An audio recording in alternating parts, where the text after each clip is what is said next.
Assalamualaikum warahmatullahi wabarakatuh. Perkenalkan, nama saya Muhammad Aistiawan, NIM 1901704, Prodi PGSD Penjas kelas 5A. Di sini saya akan mempraktikkan pertolongan pertama pada penyakit asma.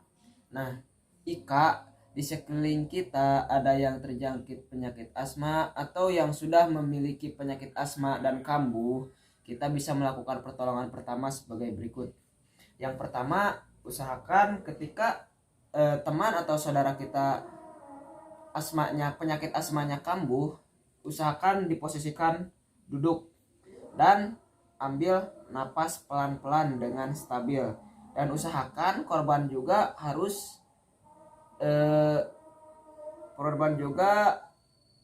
harus tetap tenang, jangan panik, karena dengan kepanikan itu korban akan penyakitnya itu tidak akan reda gitu. Dan yang selanjutnya, setelah diposisikan duduk dan tenang, kita longgarkan, takutnya ada pakaian-pakaian yang mengetatkan korban yang dapat menghambat pernapasan korban, seperti misalkan kalau dalam bekerja dasi ataupun dalam celana ada gesper, itu bisa kita longgarkan agar korban bisa bernapas dengan nyaman dan tenang. Dan yang selanjutnya, kalau ada obat-obatan, kita kasih obat-obatan pribadinya, obat-obatan yang digunakan untuk penyakit asma. Dan kalau ada juga, kita bisa menggunakan obat semprot inhaler dan untuk asma ya, obat semprot inhaler untuk asma. Dan obat tersebut kita bisa semprotkan setiap 30-60 detik sekali, dan maksimal semprotannya yaitu 10 kali semprotan. Dan jika asmanya itu tidak reda, sebaiknya kita bawa kepada dokter spesialis atau yang lebih berpengalaman gitu. Karena di sini kita tugasnya hanya untuk melakukan pertolongan pertama. Dan yang selanjutnya yaitu ada pertolongan pertama pada penyakit mimisan. Jika ada saudara ataupun teman ataupun siapa terjadi mimisan, kita bisa melakukan pertolongan pertama sebagai berikut. Yang pertama, posisikan yang mengendap penyakit mimisan ini dalam posisi duduk, jangan sampai berbaring, harus dalam posisi duduk ya. Dan yang kedua yaitu usahakan badannya dicondongkan ke depan, dan posisi kepala juga tidak boleh ditengahkan seperti ini. Posisi kepalanya seperti ini, agar kenapa gak boleh terlalu ke atas, karena darahnya nanti takutnya ketelan gitu, yang dapat menyebabkan mual terhadap si pengidap penyakit mimisan tersebut. Dan yang selanjutnya, ketika sudah posisinya benar, pencet hidung korban, pangkal hidungnya selama 5-10 menit agar memperlambat,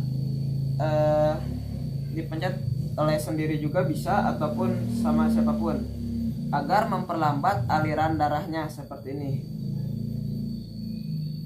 Aliran darah dari hidung bisa memperlambat. Dan yang selanjutnya yaitu kita bisa mengkompresnya dengan air hangat ya.